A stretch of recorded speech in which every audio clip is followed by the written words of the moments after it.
آیت اللہ عراقی نے کہا کہ اگر آیت اللہ خامنہئی کو نشانہ بنایا گیا تو پھر پوری دنیا میں زیونسٹ اور سپر پاور کے خلاف جہاد کا اعلان کریں گے، اور نہ ان کے کوئی بھی ایمبیسیز، نہ ان کی فوجی اڈے، نہ ان کے پولیٹیشین، کوئی بھی محفوظ نہیں رہے گا۔ ہم دیکھتے ہیں اسی طرح سے آیت اللہ سستانی نے بھی 2024 اور 2025 میں تقریباً کہا تھا کہ اگر آیت اللہ خامنہئی کو کچھ ہوتا ہے تو پوری دنیا کے نتائج برے دیکھنے کو ملیں گے۔ جی ہاں، آپ کو معلوم ہے کہ وینزویلا کی بہت بڑا سوال کرنے جا رہا ہوں، آپ کو معلوم ہے وینزویلا کے پریسیڈنٹ کو جس طرح سے کڈنیپ کیا گیا، آخر کیا وجہ ہے کہ آیت اللہ خامنہئی کو 35-40 سال میں آج تک کہ ان کا سب سے بڑا دشمن انہیں کڈنیپ نہیں کر پایا، جو آج دھمکیاں دے رہا ہے؟ اس کی سب سے بڑی وجہ یہ کہ ہمارے پاس، ان کے پاس مرجعیت کی طاقت ہے، نظام مرجعیت ہے، تقلید کی طاقت ہے۔ اس کے اوپر بڑے بڑے اربوں روپے خرچہ کیے ہیں دشمنوں نے، سینٹرز بنائے، لیکن آج تک اس نظام کو برباد نہیں کر سکے، خراب نہیں کر سکے،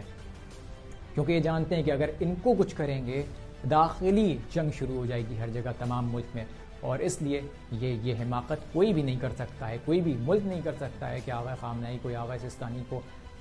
چھو بھی لے، ان کے بال کو بھی ٹچ کر لے۔ الحمدللہ اب ایران بہتری کی طرف آ رہا ہے، اور اس نے اپنے بہت ہی حکمت اور